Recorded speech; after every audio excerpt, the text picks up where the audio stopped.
Kolkata Howrah ৩ metro রুটের উদ্বোধন করবেন প্রধানমন্ত্রী। মেট্রো পথে হাওড়া থেকে শিয়ালদা যেতে সময় লাগবে মাত্র ৯ মিনিট। হাওড়া স্টেশন থেকে এসপ্ল্যানেড মাত্র ৫ মিনিট। আর এই উদ্বোধনের দিনই বউবাজারে বিক্ষোভে গৃহহীনরা। শুক্রবার ৩ রুটে মেট্রোর উদ্বোধন হবে বউবাজার মেট্রো স্টেশনেরও। শুক্রবার বিক্ষোভও হবে বউবাজারে।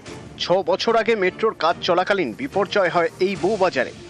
ঘরবাড়ি হারান অনেকে, তাদের কয়েকজনের পুনর্বাসন হয়েছে, বাকিরা এখনো গৃহহীন। আজকে আমাদের বুকের উপর দিয়ে মেট্রো এইভাবে চলে যাওয়া, আমাদের এইটাই প্রতিবাদ যে আমাদের আজকের এই পরিস্থিতি যা হয়েছে, আগামী দিনে আমরা কার কাছে যাব, কার কাছে বলবো এই আমাদের কথা কে শুনবে? শুক্রবার বিকেলে বউবাজারে বিক্ষোভ দেখাবেন গৃহহীন বাসিন্দারা।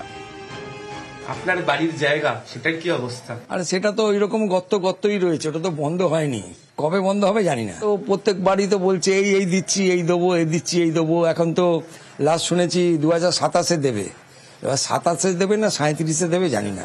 বহুজন বাড়ি ফেরত পেয়েছেন, বহুজন কবে বাড়ি ফেরত পাবেন তা তারা জানেন না। বউবাজারের যে বাড়িতে আমি দাঁড়িয়ে রয়েছি, দুর্গাপিতুরি লেনের, এই বাড়িও ক্ষতিগ্রস্ত হয়েছিল। কিছুদিন আগেই এই বাড়িকে সারিয়ে এই বাড়ির যারা বাসিন্দারা ছিলেন তাদের হাতে চাবি তুলে দেওয়া হয়েছে। যাদের বাড়ি সারানো হয়েছে তাদের মনেও আশঙ্কা। খুব দুঃখজনক ঘটনা যে আমাদের প্রায় কয়েক ঘন্টার নোটিশে বাড়ি ছেড়ে চলে যেতে হয় ৬ বছর আগে। আপনার বাড়িও তো ক্ষতিগ্রস্ত হয়েছিল, ফেরত পেলেন কি আগের অবস্থাতেই? এখন অনেকটা সারিয়ে দিয়েছে, আমাদের আশা করি ঠিকঠাক থাকবে। যখন চলবে রেলওয়েজ, আশা করি ঠিকঠাক থাকবে। শুক্রবার কলকাতা এবং সংলগ্ন এলাকার মেট্রো মানচিত্রে আমূল বদল আসতে চলেছে। জুড়ে যাচ্ছে প্রায় 14 কিলোমিটার মেট্রো রেলপথ। দিল্লি, মুম্বাই, হায়দ্রাবাদের মতো কলকাতাতেও রেল স্টেশনের সঙ্গে জুড়ছে বিমানবন্দর। মেট্রো পথে জুড়ছে হাওড়া শিয়ালদা হাওড়ার ব্যবধান মেট্রোয় মাত্র ৯ minute. Howrah Esplanade ৫ minute, Esplanade Sealdah ৩ minute ৩০ second, Howrah Maidan থেকে সেক্টর 5 ৩০ মিনিট। শুক্রবার 3টি মেট্রো রুটের উদ্বোধন করবেন প্রধানমন্ত্রী। নোয়াপাড়া থেকে দমদম বিমানবন্দর পর্যন্ত ইয়েলো লাইন, কবি সুভাষ থেকে বেলেঘাটা পর্যন্ত অরেঞ্জ লাইন। এই লাইনে ইতিমধ্যে ট্রেন চলে কবি সুভাষ থেকে রুবি পর্যন্ত। গ্রিন লাইন সেক্টর 5 থেকে হাওড়া ময়দান। এই রুটে ইতিমধ্যে মেট্রো চলে সেক্টর 5 থেকে শিয়ালদা এবং এসপ্ল্যানেড থেকে হাওড়া ময়দান পর্যন্ত। প্রধানমন্ত্রী উদ্বোধন করার পর শুক্রবার সন্ধ্যা থেকে চালু হয়ে যাবে হাওড়া ময়দান থেকে সেক্টর 5 পর্যন্ত মেট্রো পরিষেবা। কবি সুভাষ থেকে বেলেঘাটা পর্যন্ত পরিষেবা মিলবে সোমবার থেকে। নোয়াপাড়া থেকে এয়ারপোর্ট পর্যন্ত মেট্রো চালু হবে সোমবার থেকে। আবির ঘোষাল, নিউজ 18 বাংলা। শুক্রবার কলকাতায় 3টি মেট্রো রুটের উদ্বোধন করবেন প্রধানমন্ত্রী। আর দেখুন গ্রাফিক্যাল প্রেজেন্টেশনের মাধ্যমে রুট আপনাদেরকে দেখাচ্ছে। গ্রিন লাইনের ছবি দেখছেন আপনারা, যেখানে গ্রিন লাইনে হাওড়া ময়দান থেকে সেক্টর 5-এ 22শে আগস্ট শুক্রবার সন্ধ্যে 6:30 থেকে পরিষেবা শুরু হবে। গ্রিন লাইনের অর্থাৎ হাওড়া ময়দান থেকে সেক্টর 5 পরিষেবা শুরু হবে শুক্রবার সন্ধ্যে ঠিক 6:30 থেকে। আর এবার নজর রাখবো অরেঞ্জ লাইন। 25শে আগস্ট 2025 এই মেট্রোর সময়সূচি কি?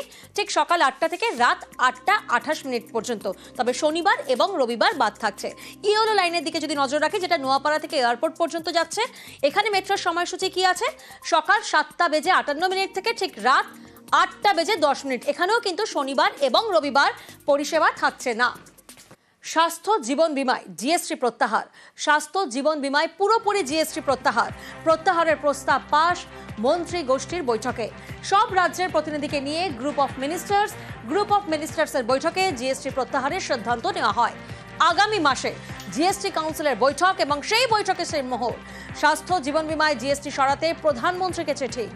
মোদীকে চিঠি লিখেছিলেন মমতা বন্দ্যোপাধ্যায়।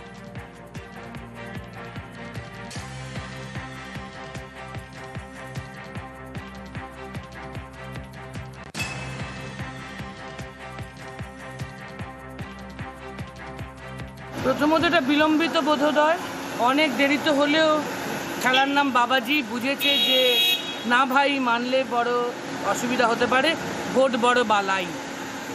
মানুষকে ভালোবেসে তো এমন কিছু বোঝেনি, তাহলে তো আগেই বুঝতেন। আমরা মমতা বন্দ্যোপাধ্যায়ের কাছে কৃতজ্ঞ যে সবসময় প্রো পিপল এজেন্ডায় অ্যান্টি পিপল ওয়ালাদেরকেও ট্রেজারি বেঞ্চদেরকেও অনেক সময় বাধ্য করেন স্ট্যান্ড নিতে শেষ পর্যন্ত। আগেই স্বাস্থ্য জীবন বীমা থেকে জিএসটি প্রত্যাহার নিয়ে সরব হন মুখ্যমন্ত্রী মমতা বন্দ্যোপাধ্যায়।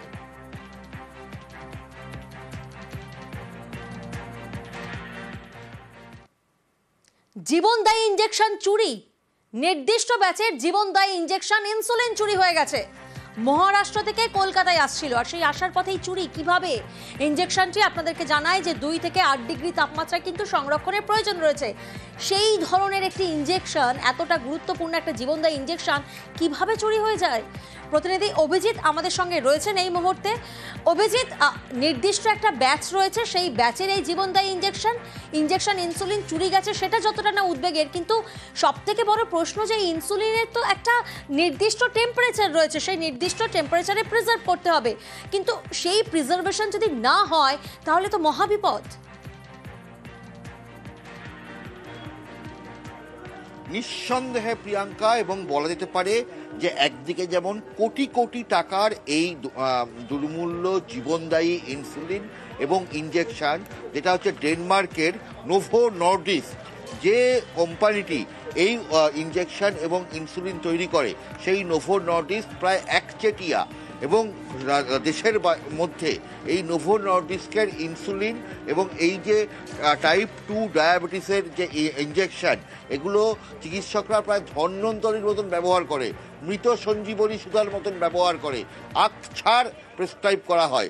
এবং সেক্ষেত্রে মহারাষ্ট্রের থানে জেলার ভিওয়ান্ডি থেকে তাদের যে হাব, এই নোভো নর্ডিস্কের যে হাব, সেখান থেকে যখন এই বিপুল পরিমাণে এই ইনজেকশন এবং ইনসুলিন সেখান থেকে কলকাতার উদ্দেশ্যে, নাগপুরের উদ্দেশ্যে, রায়পুর, উড়িষ্যার কটকের উদ্দেশ্যে আসছিল, সেই সময় এগুলো চুরি হয়। তাহলে কি কোনো অসাধু চক্র ছিল, অথবা কোম্পানির ভেতরকার, নোভো নর্ডিক্সের ভেতরকার লোকজন এর মধ্যে জড়িত ছিল? সেই সবটাই তদন্তের মধ্যে রাখা হচ্ছে। কারণ কেন্দ্রীয় ড্রাগ কন্ট্রোল, দেশের সমস্ত ড্রাগ কন্ট্রোল, বিশেষত আমাদের রাজ্য উড়িষ্যা, মধ্যপ্রদেশ, ছত্তিশগড় এবং মহারাষ্ট্র ড্রাগ কন্ট্রোলকে বিশেষভাবে আবেদন করেছে যেন নজরদারি বাড়ানো হয়, সীমান্তবর্তী এলাকাগুলোতে যেন বিশেষ নজরদারি চালানো হয়, যাতে কোনোভাবেই এই ইনজেকশন এবং ইনসুলিন সাধারণ রোগীরা যেন কোনোভাবেই ব্যবহার না করে। কারণ যে নির্দিষ্ট তাপমাত্রার মধ্যে এই ইনসুলিন ইনজেকশন থাকার কথা, তা যদি না থাকে তাহলে তা প্রাণ। একেবারে অভিজিৎ, এই চুরি যাওয়া ইনজেকশন নিয়ে সতর্কতা জারি, সব রাজ্যকে সতর্ক করলো কেন্দ্রীয় ড্রাগ কন্ট্রোল। হ্যাঁ, এটা অত্যন্ত চিন্তাজনক বিষয়। যেটা আমরা জানি যে ইনসুলিনকে একটা স্পেসিফিক টেম্পারেচারে রাখতে হয়, 2 to 8 ডিগ্রি সেলসিয়াস। এটা যদি আমরা সেটা সেইভাবে সঠিকভাবে ব্যবহার না করি, তাহলে ইনসুলিন নিজের কার্যক্ষমতা হারায়। অর্থাৎ কিনা ইনসুলিনের কাজ হচ্ছে নিজের ব্লাড সুগার, রুগীদের ব্লাড সুগার কমানো। সেই ব্লাড সুগার যদি না কমাতে পারে, তাহলে রুগীদের নানা ধরনের সমস্যা হতে পারে। এছাড়া পার্শ্ব প্রতিক্রিয়া হতে পারে, যেরকম লোকাল স্কিন রিয়াকশন।